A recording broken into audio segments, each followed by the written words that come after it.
buktinya popularitas saya menurun. Kamunya aja kali yang cintanya sama popularitas. Jadi popularitasnya menurun dianggap sial. Ada tuh yang menurun popularitasnya biasa, weh. Iya kan? Sederhana itu udah. Jadi ini ya benar-benar tauhid benar-benar dijaga ya. Punten.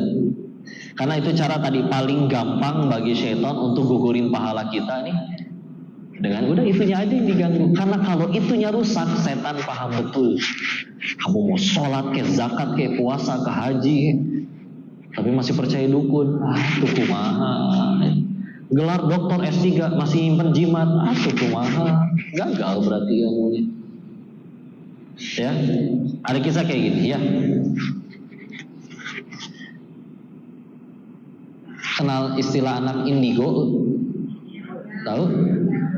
Nah, punten, dalam Islam indigo teh bukan kelebihan. Apalagi IndiHome. Itu mah internet ya. Punten lah biar gak tegang teuing ya. Jadi dia itu bukan kelebihan, tapi kami percayanya dia diganggu oleh bangsa jin. Jinnya ngapain kok ngegangguin? Tapi dia beneran bisa ngeramal loh. Dia beneran bisa nebak masa depan loh. Iya, dikasih tahu ke bangsa jinnya. Kan Nabi juga pernah ditanya, tapi sebagian dari ucapan mereka ada yang benar. Bisa jadi ada salah satu yang benar, tapi mereka tambahkan dengan 100 kebohongan. Karena memang kalau kita baca surat jin, dia bisa naik dulu ke langit untuk mencuri dengar berita-berita dari langit. Lalu akhirnya ditutup. Apa pada ucingnya mau ngegel ya? Tenang aja. Nah, tenang. Meng. Masya Allah. Sedang bertasbih ya.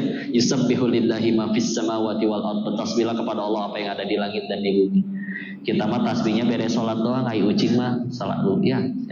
Bisa jadi solehan ucing berarti. Masya Allah. Baik, kita lanjut ya.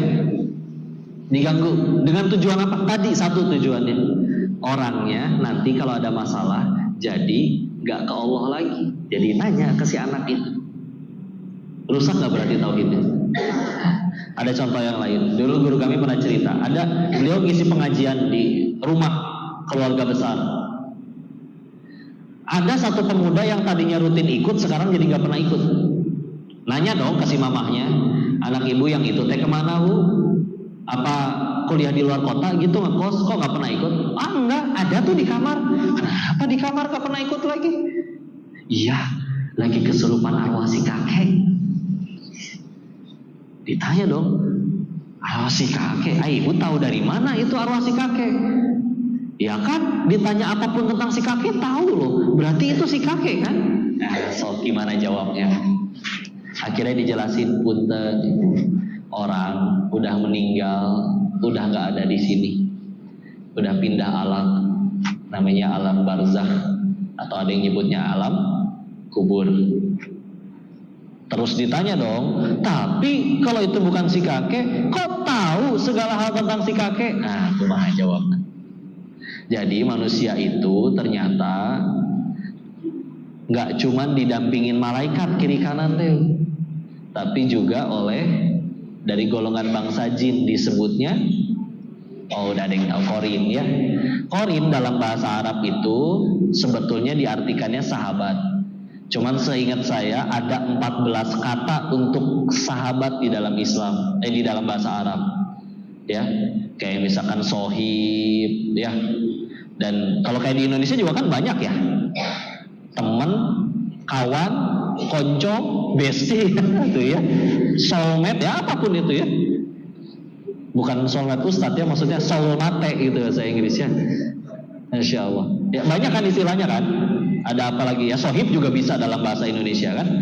Nah tapi itu jadi kayak ada tingkatannya kalau di bahasa Arab Bu. Nah Qorin adalah tingkatan yang paling apet muncul orang Sunda mah. Paling dekat banget.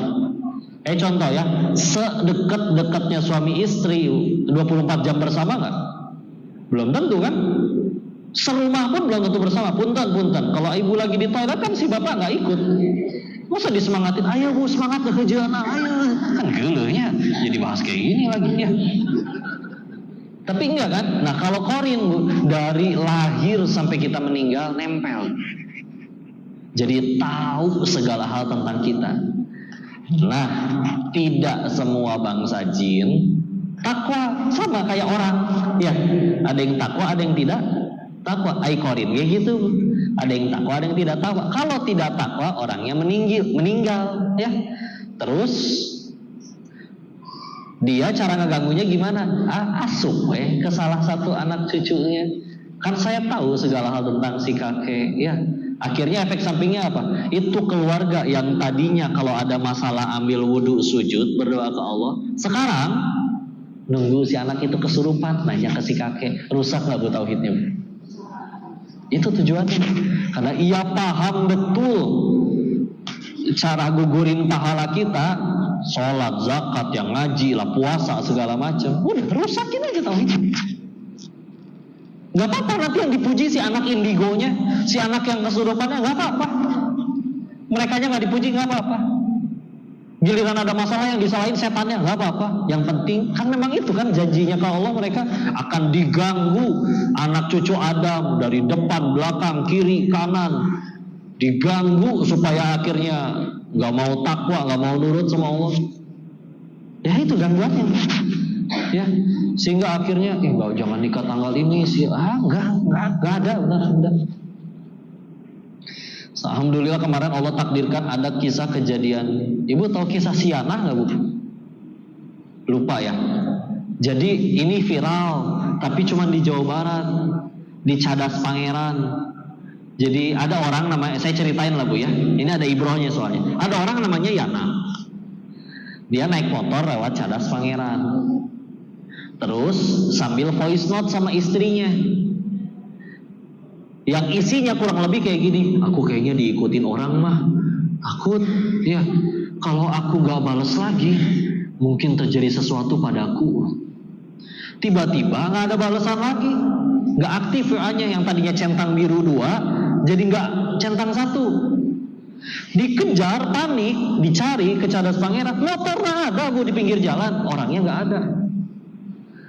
Viral, seketika dukun-dukun so tahu langsung pada bikin podcast di situ bu. Ada yang datang ke situ, tayang live, sok-sokan kesurupan. Oh dia sedang diculik ke orai koneng, ya orai koneng pipiluan. Arwahnya sedang ditangkap apa segala macam, ya. Banyak itu pada live dukun-dukun so tahu ya. Beres dari situ, 3 hari atau berapa hari kemudian, si Yanahnya muncul di Cirebon, di kantor polisi nyerahin diri. Polisi yang pernah ngeliat videonya nanya, benar kamu diculik sama orai koneng?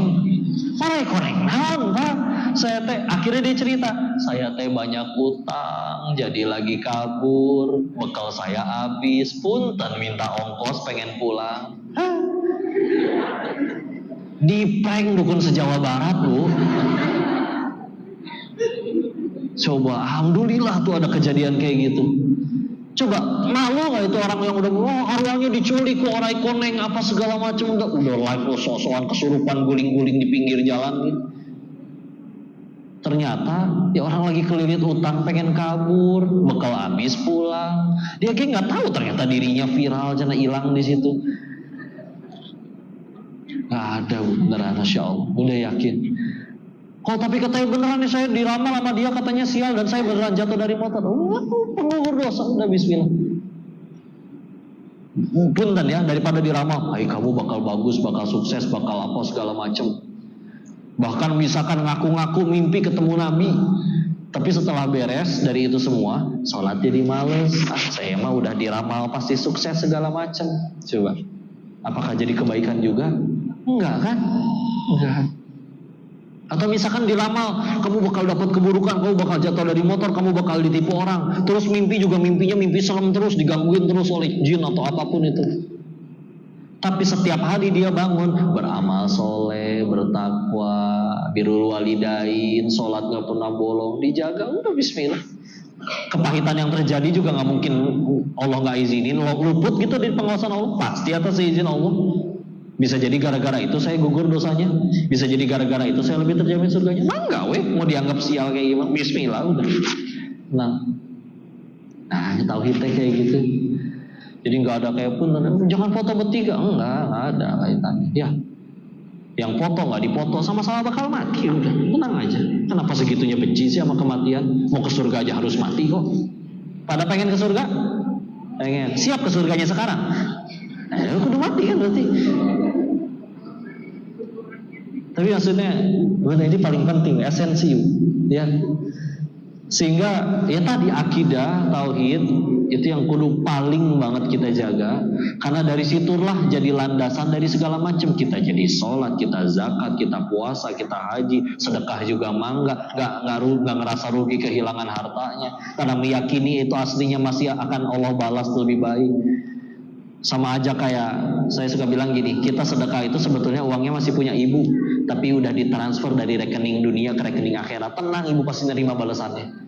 Gak akan kemana-mana itu duit. Ya udah, dia bismillah. Ya. Sehingga akhirnya itu yang paling utama. Sehingga itu juga punten menjawab ya, kalau yang dulunya di sini ada sebelumnya adalah Katolik atau Kristen, punten mohon maaf. Kenapa kamu teh nggak ngucapin Natal?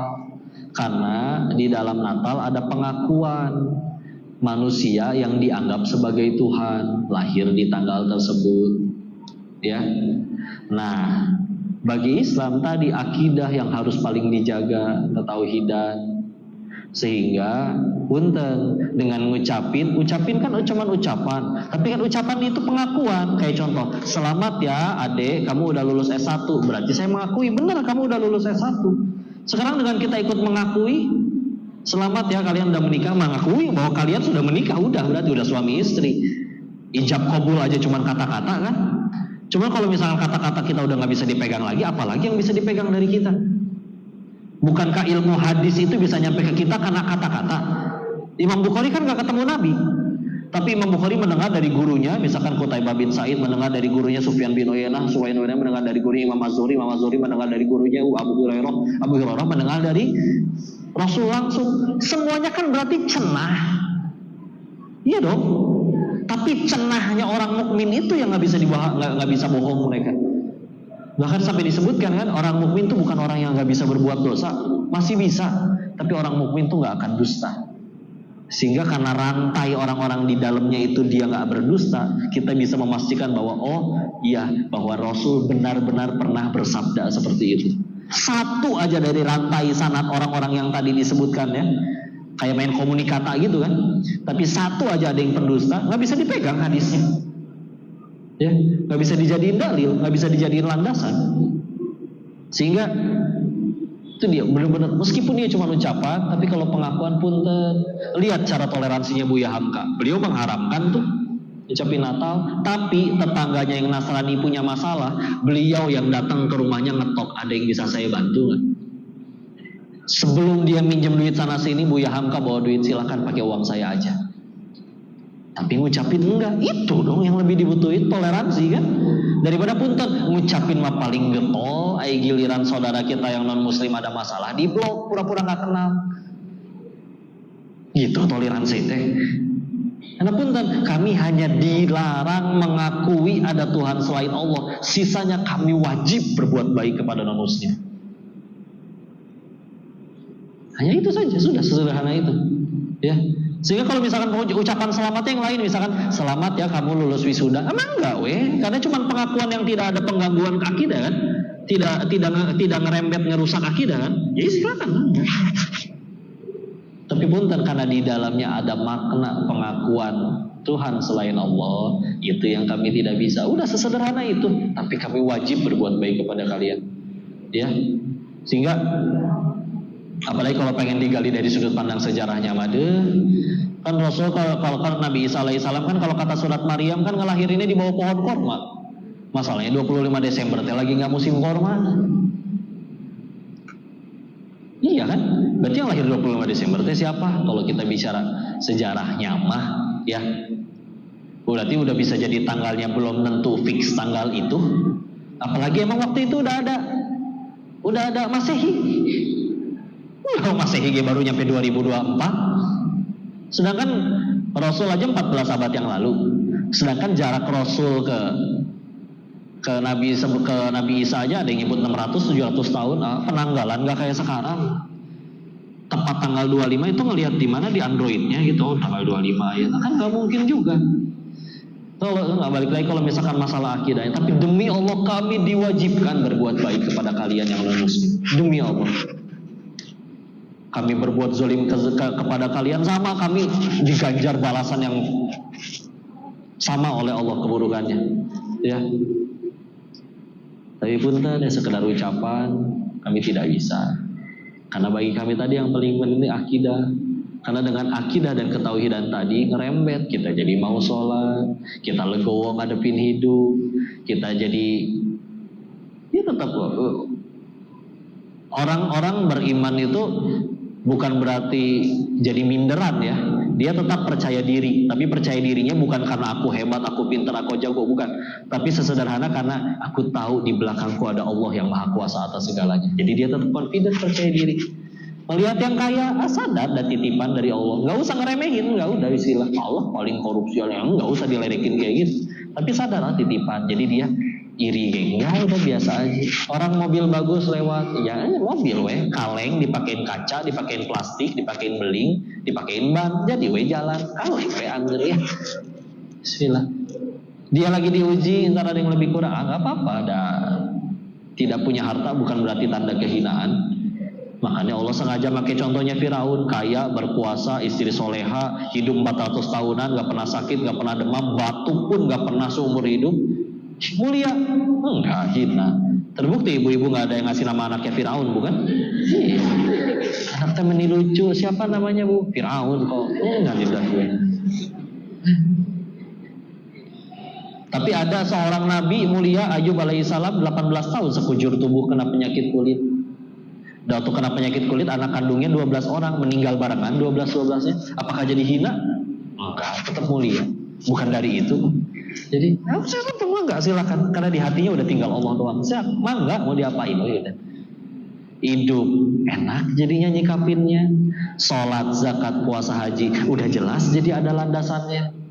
Makanya sekali lagi, makanya waktu ditanya apa judulnya ini, ya udah bahasnya tentang tauhid, ya udah. Ini yang paling penting soalnya.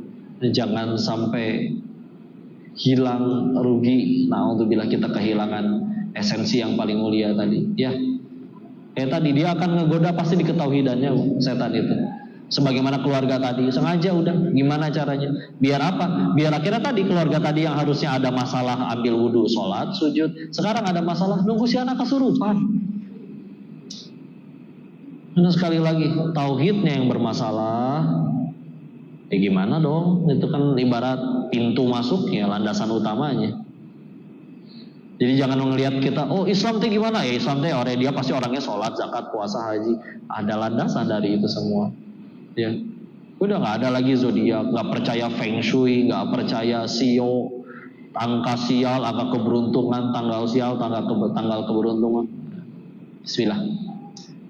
Anggaplah dia tetap sepanjang hidupnya. Ya coba lihat, kalau misalkan semua ketaatan itu dibalas dengan keberuntungan, ya harusnya Nabi atau hidupnya paling enak. Tapi enggak, beliau lahir juga dalam keadaan yatim, ya. Gak lama ibundanya juga meninggal dari kecil dalam kondisi yatim piatu, menyampaikan kebenaran, dimusuhin, bahkan pengen dibunuh. Ada peperangan di mana beliau terluka. Iya, mukjizatnya banyak. Tapi kan beliau juga mendapat kepahitan dong, betul dong. Tapi gimana beliau nyikapinnya? Udah weh. Enggak ada gitu berkata, ya Allah pan saya teh nabi, kia-kia teh ingat tuh ujian teh. Enggak kan? Udah silakan. Ada. Karena benar-benar enggak ada yang rugi, silakan. Mau diapain aja. Mau pahit, mau buruk. Pahit atau buruk tergantung sudut pandang kita kok. Bagi yang kayak tadi, bagi yang doyan makan pedas ya udah sambal udah nikmat tuh segalanya. Bagi yang nggak suka makan pedas, sambal tuh siksaan. Ya. Sama, bagi yang sukanya jabatan, jabatan adalah segalanya, kebahagiaan tertinggi dalam hidup. Bagi yang gak ngincer jabatan, gak peduli, bangga orang mau naik mau enggak, saya mau diturunin atau enggak, terserah udah. Ada bagi dia yang penting jadi amal, jadi apa. Lebih enak kan jadinya nyikapin hidupnya, ya itu soalnya landasan paling penting. Karena ketika yang itu udah bener, udah beres, udah dapet, hidup enak, ibadah juga insya Allah lebih keterima, ya kan? Coba sholat, udah mah sholatnya lupa rakaat melulu, ya. Terus misalkan ternyata ya udah sholat duhanya teh karena lagi ada calon mertua, bukan karena Allah kan? Ya belum tentu keterima, betul. Badan udah beneran capek, nonggeng, sujud, ambil wudhu dingin-dingin, nggak keterima lagi, rugi nggak? Sedekah udah beneran, duit udah keluar dari kantong, duit udah keluar dari rekening, tapi salah niatnya, bukan lillahi ta'ala. Karena pengen masuk TV, pas YouTube, dianggap dermawan, apa segala macam. Coba, duit beneran keluar, tapi nggak diterima sama Allah jadi amal, rugi nggak? Karena yang paling penting dari seorang yang muslim ya akidahnya, Islamnya. Karena dengan itulah dia juga jadi berbuat baiknya tanpa alasan. Bahagianya pun juga tanpa alasan. Gak harus nunggu kaya dulu buat bahagia, gak harus nunggu dicintain orang dulu buat bahagia, gak harus nunggu viral dulu untuk bahagia. Enak kan? Bisa bahagia kapan aja kan? Coba bahagianya harus punya follower berapa dulu, harus punya.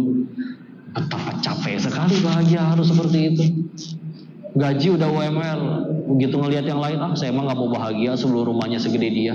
Rumahnya beneran gede, saya emang gak mau bahagia sebelum mobilnya sebanyak dia. Kenapa bahagianya makin banyak syarat? Dulu kita pernah jadi kayak anak kecil yang bahagianya tanpa alasan. Coba, lebih mudah bahagia anak-anak atau orang dewasa? Anak-anak, padahal uangnya anak-anak sama uangnya orang dewasa, banyakan uangnya siapa? Dewasa, kecuali Rafathar sama Cipung mungkin ya. Mereka gak minta lahir di keluarga yang itu ya. Tapi uang kita lebih banyak, kadang bisa lebih sulit bahagia daripada anak-anak. Alasannya sederhana. Kenapa anak-anak lebih mudah bahagia? Karena di hati mereka belum ada pesaing Allah.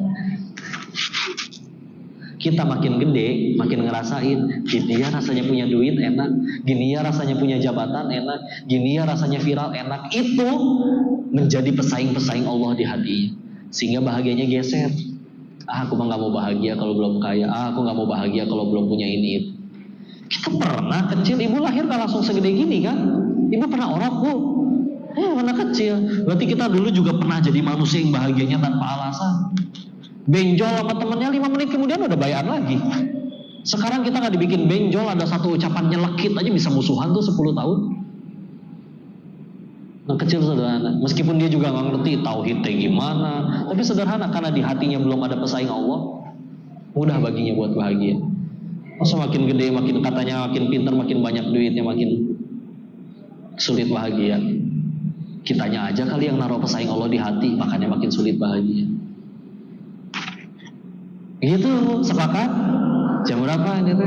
Udah pojok. Ya, tanya jawab sana Bu. Harus ada waktu untuk diskusi. Tolong dikoreksi barangkali saya juga salah menyampaikan ya. Silakan dikembalikan dulu kepada Miklangan hiji Zat. Mohon. Oh gitu. Oh deh, ya gantian atau ya punten ya Zat. Silakan Bu. Ini pertanda kita harus bersedekah baik ya. Alhamdulillah, terima kasih juga kepada Bunda Ane, ada ya. Bunda Ane yang mana? Dan dari masjid. Oh itu. Suaranya kedengaran jelas nggak? Aman nggak? Dan suaranya aman? Pertanyaannya satu. Kemudian ada yang dari bapak-bapak. Satu pertanyaan 25.000. Dibanderol. Aman ya. Baik, ini jawabin yang dulu. Ini kajiannya khusus mualaf. Jadi bahas tentang tauhid. Waalaikumsalam warahmatullahi wabarakatuh. Oh iya. Iya. Yang kedua, saya tuh malah pernah menikah. Suami saya sebagai kepala keluarga itu membimbing saya dalam mengenal saya kepada Islam. Alhamdulillah. Saya taat. Ya. Kalau misalnya istrinya yang Islam dan suaminya yang mualaf itu bagaimana Ustaz? Istrinya yang Islam, suaminya yang mualaf. Oh iya. Baik, istilah. Iya, sekarang lagi Imlek ya. Hiji-hiji lah ya. Si pacar, si oncoy. Ya, 3 dulu atau 1? Langsung dulu, misi hilap. Nah, kalau udah umur gini tuh, aduh. 32.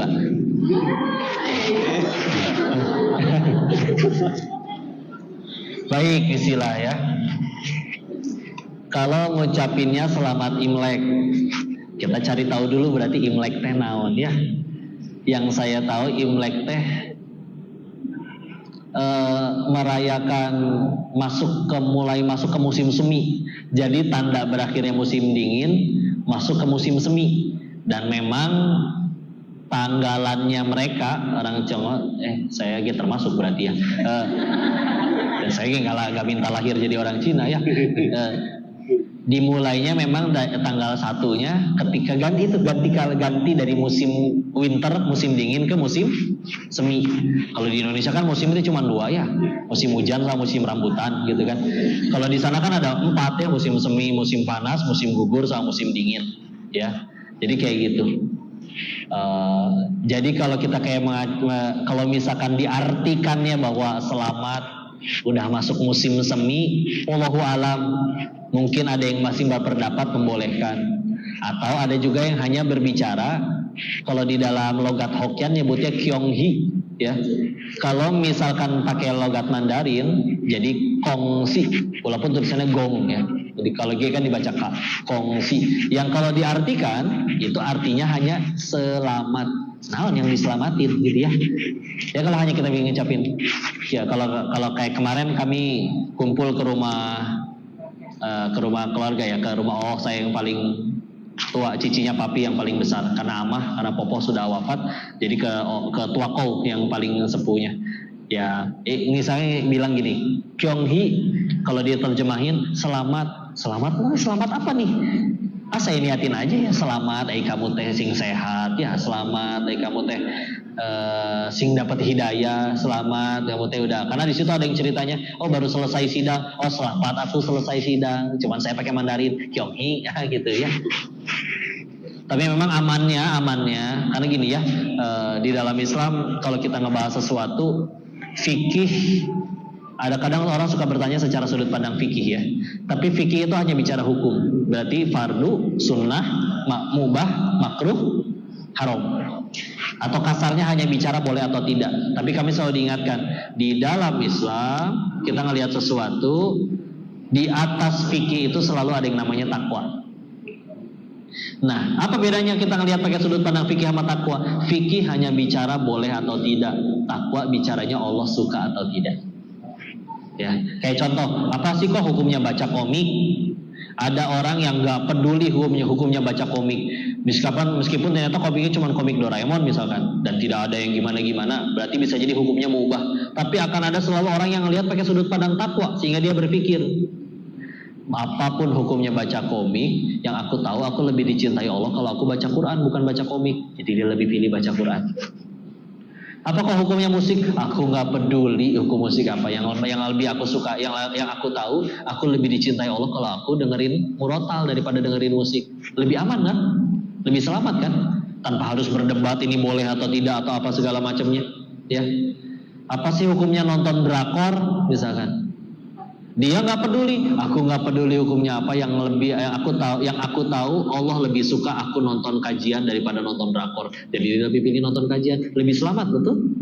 Udah, lebih bijak, tanpa harus ngeharamin sesuatu, tanpa harus iniin sesuatu. Ya silakan kalau pengen bicara hukum. Sehingga kalau kami pribadi, kalau hanya bicara sekedar tadi setelah ditelaah adalah pergantian musim, ya, maka mungkin itu yang membuat ada yang masih membolehkan. Tapi kalau saya pribadi, ya akhirnya saya juga nggak ngucapin kepada teman-teman yang masih Tionghoa juga. Emang selalu Tionghoa ya, nggak bisa berubah darah mah. Ya, kamu masih Tionghoa ya masih, gimana tuh nggak bisa berubah darah mah. Ya. Dan kalaupun ketemu kayak kemarin kumpul, saya niatnya datang kumpul bukan merayakan Imleknya. Birrul walidain, biar gimana dia juga nenek saya, dia juga bude saya, ya. Dan saya diwajibkan berbuat baik kepada mereka. Datang juga pakai adab, berusaha untuk kasih oleh-oleh, bawa hadiah, bagi-bagi, ngobrol. Lama nggak ketemu, ya udah silaturahim. Yang tadinya nggak ketemu jadi ketemu, ya udah diniatin kayak gitu aja. Mereka ada yang ngucapin ini itu ya, Kyonghi selamat, sing sehat, ya semoga lancar kuliahnya, semoga lancar ininya. Saya ngambilnya sih seperti itu, sambil berharap kepada Allah mudah-mudahan dibimbing supaya tidak berbuat yang salah. Jadi itu mungkin jawabannya Bu ya, mudah-mudahan bisa menjawab pertanyaannya. Sama tadi ya, kalau misalkan suami istri yang mualaf ya. Ya kalau akhirnya sekarang jadi istrinya Islam, suaminya yang mualaf gitu ya. Ya kalau sekarang sudah dua-duanya sama-sama Islam, alhamdulillah Bu, gak apa-apa. Walaupun memang dulu pernah dengar, seingat saya di kajiannya Ustadz Khalid, bahwa memang kalau laki-lakinya muslim masih bisa menikahi perempuan yang ahlul kitab. Cuman masalahnya ahlul kitab apa siapa saja? Ya orang tadi yang menerima, mempelajari dan mengamalkan Taurat, Injil, karena itu kan termasuk kitab-kitabnya Allah. Cuman perdebatannya kan nanti manjang lagi, karena Injil yang ada sekarang kalau di Islam kan taunya itu sudah tidak murni lagi sebagai firman Allah. Sudah ada campur tangan atau yang diubah oleh manusia. Sehingga kalau mau dicari juga nyari di mana yang menjalani Injil sepenuh-penuhnya Injil. Karena kalau pengen jalanin Injil ya pasti perempuannya juga pakai kerudung. Lihat patung Bunda Maria aja kerudungan, Bu, berhijab. Ya. Iya kan? Iya kan? Dan punten ya, Nabi Ibrahimnya, Nabi Isanya juga disunat. Sama berarti sama kayak yang Islam. Merekanya juga kalau di perjanjian lama dicari tidak boleh makan babi, itu merekanya nggak makan babi. Cuman kan kalau ngebahas ke situ malah lebar ya. Dan kalau misalkan istri memang kalau perempuan ya nggak bisa kayak tadi laki-laki nyari yang ahlul kitab ya. Tapi ya kalau pengen nikah ya sudah. Ya mutlak yang saya tahu sebaiknya seharusnya harus dengan yang muslim juga. Karena kan ikut suami nanti ya, harus taat kepada suami. Kalau suaminya ternyata memerintahnya tidak berdasarkan akidah Islam, ya berarti jadi keluar dari syariat. Jadi apalagi ini mah udah sama-sama mualaf, meskipun kondisinya wanitanya udah muslim dan ternyata si suaminya ikut muslim. Walaupun menurut saya perjuangannya pasti akan lumayan lebih berat. Karena memang idealnya dulu kami diajarin laki-laki itu harus punya 3 kelebihan dibanding istrinya. 1, lebih taat. Nah kalau misalkan dia yang baru mualaf kan biasanya tidak lebih taat daripada istrinya. Sedangkan laki-laki harus jadi qawwam. Sedangkan harusnya kalau istrinya duhanya 4 rakaat, ya suaminya harus 8 rakaat. Istrinya baca 1 juz, ya suaminya bacanya 2 juz per hari. Jadi nggak boleh kalah taat suami itu, ya. Karena kalau enggak nanti kurang ideal. Yang kedua, suami itu harus lebih ilmu, lebih banyak pengetahuannya, terutama tentang agama. Karena nanti istri kan setelah menikah terbatas pergaulannya.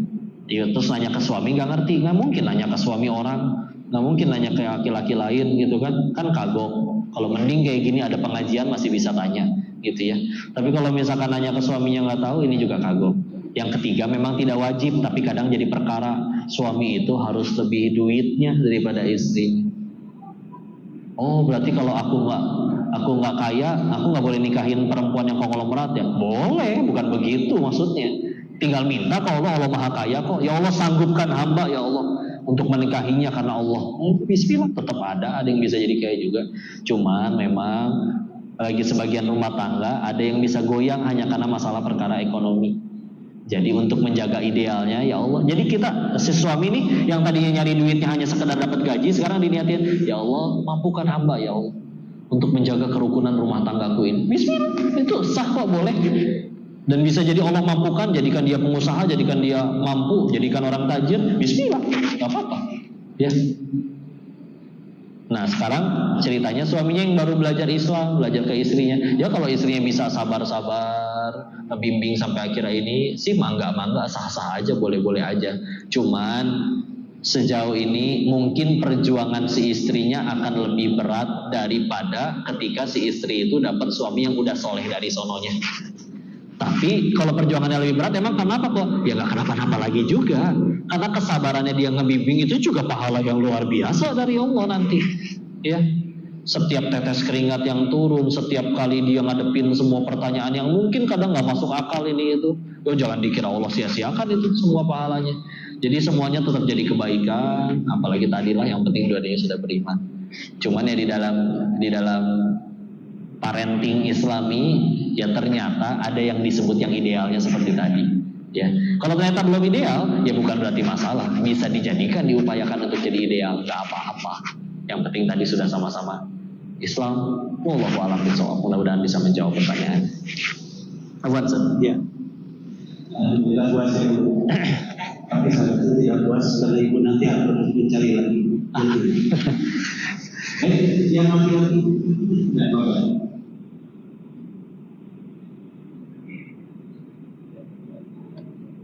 Assalamualaikum warahmatullahi wabarakatuh. Waalaikumsalam warahmatullahi wabarakatuh. Perkenalkan nama saya Musa. Saya bertanya, sebenarnya ini dari dari pihak ibu kan malah Malaysia. Dari pihak siapa? Ibu, Ibu ya. malah Ya. dari Katolik. Ya. Nah, jadi biasanya setiap Desember itu mulai aku untuk menemui ya ibu dia ini Iya. sekalian mereka itu kayak merayakan Natal. Nah, saya pasti diwajibkan untuk mengikuti, tapi bukan langsung mengikuti perayaan tersebut. Iya. Nah, bagaimana supaya akidah saya itu tidak boleh akibat mungkin kegiatan tersebut. Ya. Mungkin bisa terima kasih. Baik. Ya, terima kasih. Langsung. Ya. Benar, Ustaz. Ya. Baik, ada yang kami kenal mualaf juga kondisinya sama seperti itu, ya.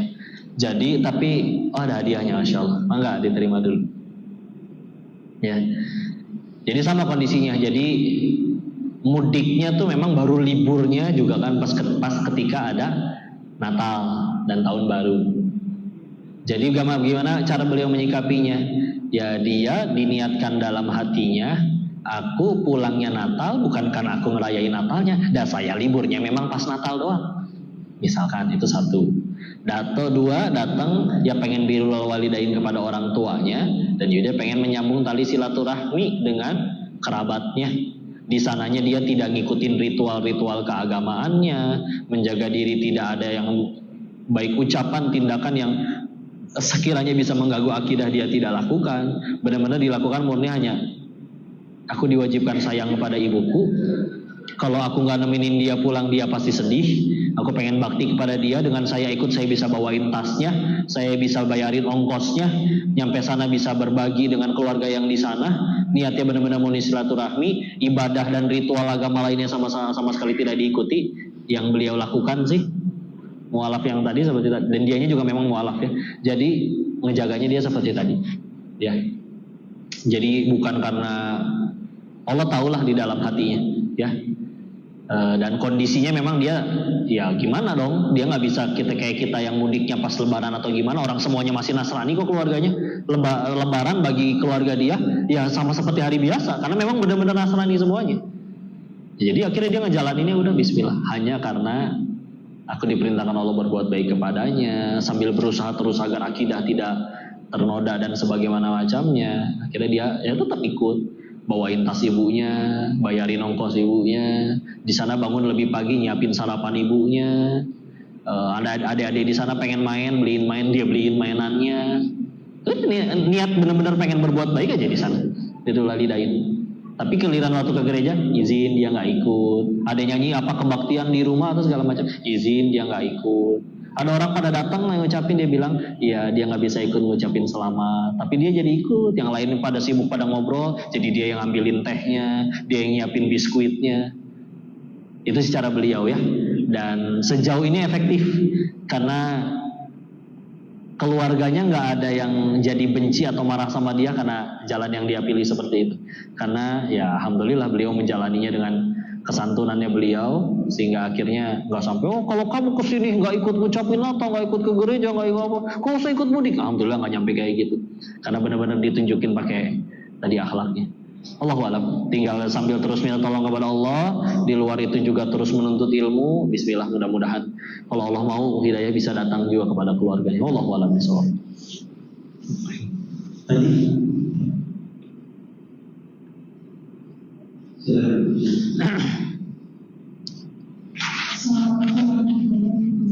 Waalaikumsalam warahmatullahi wabarakatuh.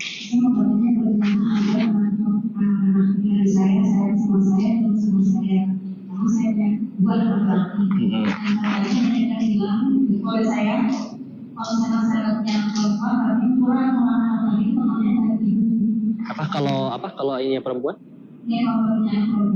Nggak punya anak perempuan terus? Diperhatiin nih, loh. Dan kebetulan anak saya ini dulunya di sana saya. Baik.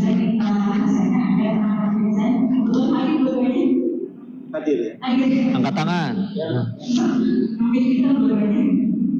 Oh ya, assalamualaikum. Ya, bismillah. Bismillah. Sebulan saya. Istilah bicara parenting dalam Islam, nanti ada porsinya masing-masing. Buat si ibu mesti gimana, buat si anak mesti gimana. Dan biasanya memang sesinya dibeda. Ketika ada bahasan kita lagi dengan anak-anaknya aja atau dengan orang tuanya saja. Tapi terlepas dari itu semua, pilar utama kependidikan dalam Islam itu cuma 2 pilar utamanya. Udah, sisanya nanti tinggal bicara teknis. Apa 2 itu? 1 doa, 2 keteladanan. Ya, ulangi, 1 doa, 2 keteladanan. Punten, saya tanya dulu, apa bedanya Nabi sama Rasul? Nabi terima wahyu dari Allah tapi tidak diperintahkan menyampaikan ke umat. Rasul dapat wahyu dari Allah, diperintahkan nyampaikan ke umat. Waktu Iqra bismi rabbikal ladzi khalaq turun, ya, itu Muhammad SAW beliau diangkat jadi Nabi atau Rasul? Nabi. Karena di ayat Al-Alaq 1-5 belum ada perintah nyampein. Gak lama pulang, lalu turun surat 74 Al-Mudaththir ayat 1-7. Ya ayyuhal muddaththir qum fa'anzir, bangkit dan berikan peringatan. Itu udah jadi Rasul. Cuman kita lihat, gak lama sebelum ayat itu turun, sebelum diangkat jadi Rasul, turun satu surat. Sebagian riwayat menyebutkan ada satu surat yang turun sebelum Al-Mudaththir, yaitu surat 73-nya Al-Muzammil. Apa perintah dia surat Al-Muzammil? Ya ayyuhal muzammil qumil laila illa qalila. Kum, bangkit, min laila, dari sebagian malam, illa qalila, kecuali cuma sedikit. Kapan bangunnya? Nisfahu aw yunqus minhu qalila, setengahnya atau kurangi sedikit. Aw zid alaihi waratilil qur'ana tartila. Disuruh ngapain bangun malam? Tahajud kalau dalam hal itu. Lihat ya, ini jebakan jauh sebelum Isra Mi'raj. Dan coba lihat, Nabi di tempat se-Arab jahiliyah ketika itu masih banyak berhala, ya. Tiba-tiba dapat PR dakwahin tauhid ke satu dunia di tempat yang tidak bertauhid. Coba itu gimana ceritanya?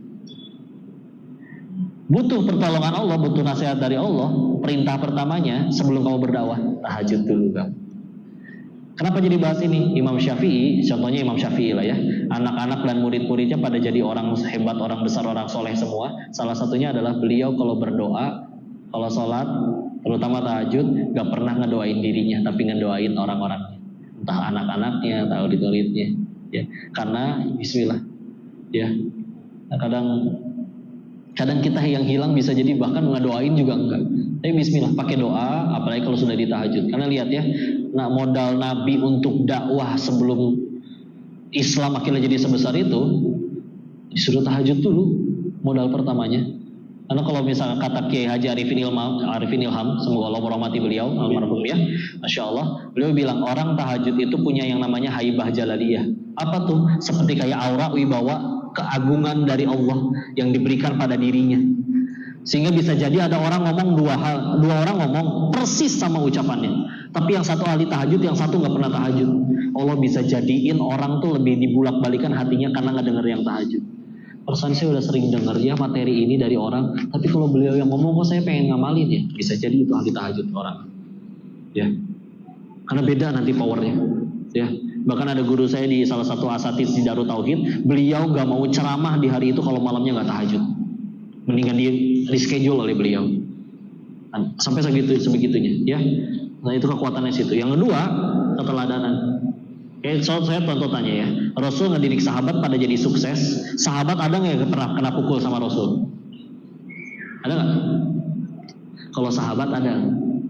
Ibnu Abbas masbuk sholat malam dijewer dari kiri dipindahin ke kanan. Atau riwayat yang lebih terkenal mungkin, ada menjelang Nabi mau wafat kan ditanya, siapa yang pernah aku zolimi, angkat tangan. Ada yang angkat tangan. Perut aku pernah kena pukul pakai kayu olehmu. Kata Nabi, udahlah silakan sekarang. Waktu aku kepukul nggak pakai baju. Rasul buka pakaian atasnya, kelihatan ada batu ngeganjel perutnya. Tapi pertanyaannya, orang itu akhirnya mukul Nabi atau meluk Nabi? Nah, berarti pernah dengar riwayatnya ya. Ini Masya Allah, lihat sahabat ada yang pernah kena pukul sama Nabi, satupun gak ada yang dendam, benci, kesel. Kenapa? Beliau teladan, kagum. Tuh, saya sendiri punten. Kalau dijewer sama Agim, saya gak akan marah, karena saya ngajinya sama beliau. Karena biar gimana beliau guru. Saya yakin itu pasti untuk mendidik. Atau anak ibu ngefans sama artis Korea misalkan. Anak ibu lagi main handphonenya diambil sama ibu, ngadat nggak? Ngadat. Tapi misalkan artis itu datang ke rumah ibu, ambil handphone si anak, marah nggak si anak diambil sama idolanya? Jadi idola, jadi teladan. Karena Rasul, Masya Allah, jadi teladan benar-benar. Ya. Sehingga di dalam Islam alhamdulillah sempurna. Yang LDR di dalam Quran ada, Nabi Ibrahim dengan ibunda Hajar ya, ditinggal lama itu Nabi Ismail. Bahkan yang tanpa ayah ada, Maryam membesarkan Nabi Isa. Ya, lengkap semuanya Masya Allah. Tapi lihat persamaan dari mereka semua, doanya nggak pernah putus. Dan meskipun ibunda Hajar nggak lama nggak ketemu Nabi Ibrahim alaihissalam, sehingga Nabi Ismail juga nggak tahu sosok ayahnya kayak gimana. Sebagian riwayat menyebutkan baru ketemu di umur 13 tahun, ada yang menyebutkan di usia yang lainnya. Ya, tapi ibunya berhasil menanamkan kisah-kisah tentang ayahnya yang kagum sekali kepada ayah. Sehingga akhirnya doanya dapat, keteladanannya dapat, bismillah. Ya. Apalagi bicara kalau dari sudut pandang orang tuanya, tugas kita itu lebih ke meyakinkan Allah bahwa aku layak dititipi anak-anak yang baik. Karena kalau kita bisakan baca surat Al-Kahfi waktu Nabi Musa ketemu Nabi Khidir di ayat 60 sampai 82-nya, kan di peristiwa yang ketiga ada rumah anak yatim mau roboh, dibangunkan oleh dua nabi ini. Baru disebutkan oleh Allah apa penyebabnya nih sampai rumah anak yatim ini dibangun oleh dua orang nabi. Disebutkan di ayat 82-nya, wa kana abuhuma sholihah, karena ayahnya soleh. Sebagian ada yang menyebutkan karena orang tuanya yang soleh. Dulu sampai ada yang nanya, gimana ya anak kita ya, internet makin mengkhawatirkan, teknologi semakin mengkhawatirkan. Suaminya waktu itu jawab kayak gini, apa andil kita buat anak kita? Kita yang bikin tangannya gitu atau kakinya? Enggak. Bikin alisnya nggak bisa. Kita mah jangankan bikin orang, gambar orang aja petot-petot. Ya. Tugas kita satu, melayakkan diri kita di hadapan Allah. Bismillah. Karena lihat ayat 82-nya tadi ya, Al-Kahfi ayat 82. Anak kecil, orang tuanya wafat, rumahnya roboh, dibangun sama Nabi. Dua orang lagi. Kita ngebangun rumah, tukang yang bangun. Anak kecil ini duaan, mau rumahnya roboh, dibangun dua orang Nabi yang jadi tukangnya. Hanya karena satu alasan, ayahnya soleh. Dan kalau dibaca tafsirnya, ternyata bukan orang tuanya langsung, tapi orang tuanya lah 7 turunan. Jadi kalau ada orang suka bercanda kaya 7 turunan, bisa jadi dari tafsir ayat itu. Ya. Ketika udah melayakan, bahkan tidak disebut anaknya soleh, cuman disebutkan ya orang tuanya yang soleh. Tapi ketika sudah layak, orang tuanya udah meninggal pun anaknya masih kecil, rumahnya mau roboh, bisa diutus dua nabi itu harus jadi tukang membangun rumah mereka. Hanya karena orang tuanya sudah soleh. Maka bismillah itu yang kita kejar, doanya dapat, keteladanannya dapat, ditanamkan benar-benar. Bismillah. Itu pernah survei ya di sekolahan, kasih kertas ke anak-anak. Kalau di sini ada yang guru nanti cobain ya, kasih kertas ke anak-anak, kertas kosong putih, bilang, nah 5 menit ya, tuliskan keutamaan, kelebihan, kebaikan orang tua kalian. Bapak tunggu sekarang. Apa yang terjadi? Jangankan 5 menit, setengah jam juga masih ngahuleng itu anak-anak. Naon bagus nasi bapak ya, apa bagusnya ibu saya, lagi mikirin apa bagusnya nengok tangan masih biru diciwit tadi malam, kaki masih ada bekas kemoceng. Coba gimana tuh pengen? Tapi demi Allah ada sedikit memang, tapi ada anak yang sampai minta kertas lagi ke pak gurunya karena belum selesai menyebutkan keutamaan orang tuanya. Begitu dilihat beda, kualitas anaknya beda, lebih taat, lebih rajin, orang tuanya juga jadi tokoh di masyarakat, jadi manfaat. Dan yang unik ketika ditanya, kamu pengen jadi apa nak? Pengen seperti orang tua saya. Itu berhasil demi Allah, ya. Karena kalau enggak, ya gimana tuh coba, ya. Yang sosok yang seharusnya paling sayang kepada dirinya, malah paling sering ngomelin. Ya pulang-pulang dia keluar rumah bisa jadi malah minder. Kenapa? Yang di rumah yang seharusnya paling sayangkan pada dirinya aja paling sering ngambek, sedangkan di luar rumah harus ketemu orang asing, ya dia lebih nggak berani. Kurang lebih seperti itu ya.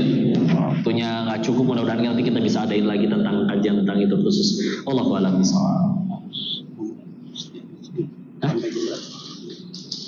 Ya paling ditutup sekarang ya, belum nanti ada foto-foto mau. Ya baik, Ibu nanti yang belum mendapatkan ya, insya Allah nanti yang juga sudah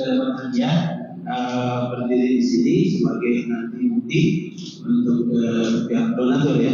Terima kasih. Alhamdulillah pasti ada yang penasaran ya. Mau bertanya apa? Alhamdulillah tadi insya Allah bisa kaya 7 turunan. Saya juga sebenarnya kakek saya kaya, cuma saya turunan ke-8. Saya manten. Saya manten. Bahagia nggak kita bertemu sekarang? Bahagia, alhamdulillah. Ya, mari kita cari kebahagiaan. Karena kalau kesenangan selalu mengharapkan permintaan pemberian orang lain. Kalau kepuasan nilainya transaksional, tapi kalau kebahagiaan adalah kata sekarang OMG atau subhanallah. Ya, baik kita tutup acara hari ini. Insyaallah saya bahagia bersamai. Dan insyaallah juga Ko Denis akan selalu datang sini karena sangat dekat ya.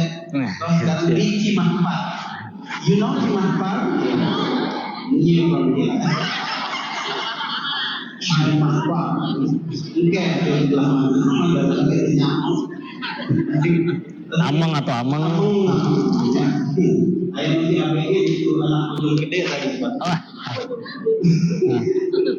Baik ibu saudara kita tutup dengan tapi saya minta ditutup dengan doa dulu. Baik. Mohon ridhonya kita tundukkan hati dan kepala kita sejenak ya, bermunajat ke sisi Allah. A'udzubillahi minasyaitonirrajim. Bismillahirrahmanirrahim. Allahumma salli ala sayyidina wa habibina wa syafi'ina wa maulana Muhammad wa sallim radiyallahu tabarakahu ta'ala an kulli sahabati rasulillahi ajma'in. Bismillahirrahmanirrahim. Hamdan syakirin, hamdan na'imin, hamdan yuafi ni'amahu wa yukafi mazidah. Ya Rabbana lakal hamdu kama yanbaghi li jalali wajhikal karim wa 'azimi sultanik. Allahumma salli ala sayyidina Muhammad wa ala ali sayyidina Muhammad. La ilaha illa anta subhanaka inni kuntu minadh dhalimin. Allahumma ighfir lil muslimina wal muslimat والمؤمنين والمؤمنات الأحياء منهم والأموات اللهم اغفر لنا ولوالدينا وارحمهم كما ربونا صغارا يا مقلب القلوب ثبت قلوبنا على دينك اللهم أعنا على ذكرك وشكرك وحسن عبادتك. Ya Allah, berkahi majelis ini ya Allah, ajarkan ilmu yang bermanfaat saja bagi kami ya Allah, jadikan sisa usia kami hanya mengejar ridho-Mu saja ya Allah. Jadikan Engkau yang berkuasa nomor 1 di hati kami ya Allah. Dekatkan kami dengan sahabat, guru, lingkungan yang membuat kami tambah diridhoi oleh-Mu ya Allah. Jauhkanlah kami dari segala hal yang membuat kami lalai dari mengingat-Mu ya Allah. Ya Allah, anugerahkan juga kepada kami pasangan yang solih solihah. Anugerahkan kepada kami keturunan yang solih solihah, yang hafizah. Rabbi habli minas solihin, Rabbi habli min ladunka dzurriyyatan thayyibatan innaka sami'ud du'a. Rabbi la tadarni farda wa anta khairul warithin. Rabbi ij'alni muqimas shalah wa min dzurriyyati rabbana wa taqabbal du'a. Allahumma inna nas'aluka ridhaka wal jannah wa na'udzubika min sakhatika wan nar. Allahumma inna nas'aluka husnul khatimah wa na'udzubika min su'il khatimah. Ya Allah, bahagiakan dan muliakan kedua orang tua kami ya Allah. Angkat tinggi derajatnya, ampuni dosa-dosanya dan terima amal solihnya ya Allah. Ya Allah, jangan biarkan kami wafat dalam keadaan dosa-dosa kami belum Kau ampuni ya Allah. Jangan Kau biarkan kami wafat dalam keadaan taubat kami belum Kau terima ya Allah. Dan di majelis ini kami berkumpul juga berdoa ya Allah, selamatkanlah saudara-saudara kami di Palestina ya Allah. Menangkan mereka, hancurkan musuh-musuh Islam. Jadikan saudara-saudara kami yang wafat di sana Kau jadikan syahid dan husnul khatimah seluruhnya ya Allah. Anugerahkan kepada kami keimanan sekuat mereka ya Allah. Kami iri dengan keimanan mereka ya Allah. Terimalah amal soleh kami, pertemukan kami dengan orang-orang yang baik, dan jaga iman kami ya Allah, agar kami wafat dalam keadaan beriman kepadamu ya Allah. Rabbana atina fid dunya hasanah wa fil akhirati hasanah wa qina adzaban nar. Subhana rabbika rabbil izzati amma yasifun wa salamun alal mursalin walhamdulillah.